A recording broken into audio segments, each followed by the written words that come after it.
Hello everyone, Zane here and welcome to another Final Fantasy XIV video. Today I'm going to show you guys how to make your own crafting macros. So think of a macro like a program in a computer. As long as you program it correctly, the computer should do the task it was set out to do. So under System, go into User Macros, Individual, find an ending template. I already made one already. You can have a name, an icon, and then up to 15 actions.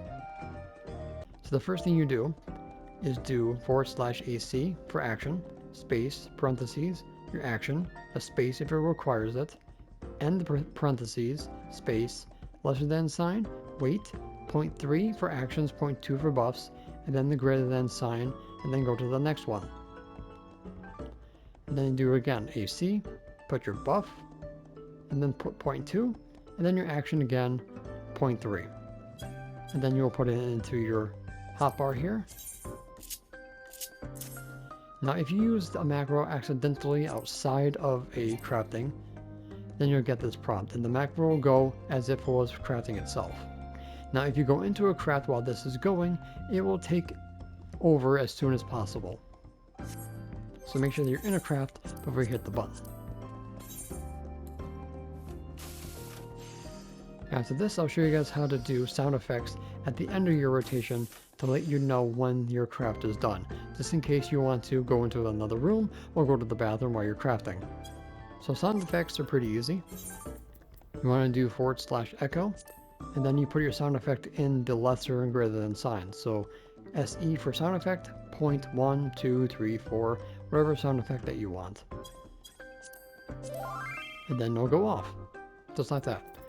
You want to put it at the end of a macro, and you want to use a loud one in case you're in the next room, or you're like in the bathroom, or you're cooking something. You want it loud, but it also takes up a action slot. So if you're doing a one button macro, you make sure that it is done within 14 steps. Otherwise, you're gonna have to use another macro to finish it off, or manually do your final synthesis. So be careful about that.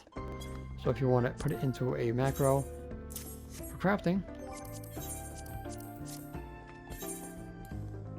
it'll do the actions, and then the sound effect to let you know when you're done.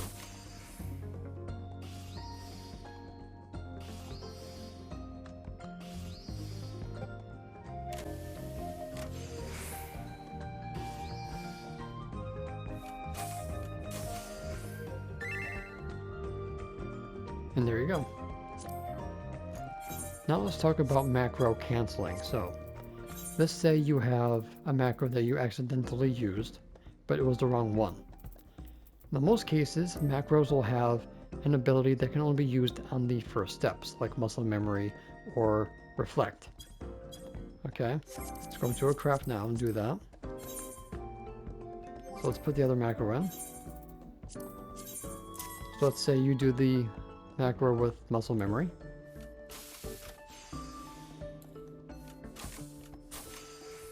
And then I did the other macro, which basically cancels out the old one. See? So let's say if I did the other one, did the other macro, muscle memory can't be used because it's already been used up to the first move, and then it continues as normal. So if you accidentally hit the wrong one, quickly use another macro to cancel it out, or something shorter if you wanted to, let's say, go for an S rank. But make sure that you don't accidentally quit, because if you do, you lose all the materials. So quitting only works if you didn't start the macro or the craft altogether. Now the next thing we're going to be going over while that's doing its thing is the Tricks of the Trade method. So Tricks of the Trade is the only thing that will help you stop your Byrogot's Blessing from landing on poor condition if excellent somehow procs. So you want to do it after innovation during your ender. So when innovation goes off, you get an excellent, Tricks of the Trade activates, Great Strides gets rid of poor, and Byrogot's safely lands on your normal condition. So see if we can get that thing to show itself. If there's no good or excellence, Tricks of the Trade does nothing, and then you wait for the 3 seconds or 2 seconds, and then the next ability goes off. Again, it uses up an action slot, so If you were doing a 1-button macro and that macro needed 15 steps, unfortunately you're going to have to do the final synthesis ability manually. So we didn't get excellent, but it skips tricks of the trade and then continues as normal. I don't really use this trick because I rarely ever have that happen, but if you're doing endgame recipes, it's definitely nice to have, because usually endgame recipes requires more than one macro.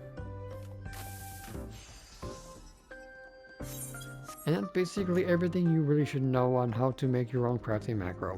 And yes, you can do battle macros and gather macros as well.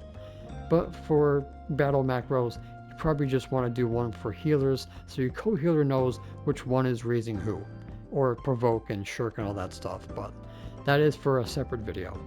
Alright guys, so that's pretty much going to be it for this video. Thank you guys so much for watching. Don't forget to check out the rest of my channel for more Final Fantasy XIV content, and I will see you guys in the next one. Take care. And that's it for today's video. Thank you guys so much for watching. Don't forget to leave a like, comment, and subscribe to my channel if you're new for more Final Fantasy XIV content and help with the YouTube algorithm. If you guys want to support my channel even further, consider becoming a YouTube member, Patreon supporter, or help me on Ko-Fi. The links for those will be in the description down below, as well as my Discord. And an extra special shout out to the members on screen.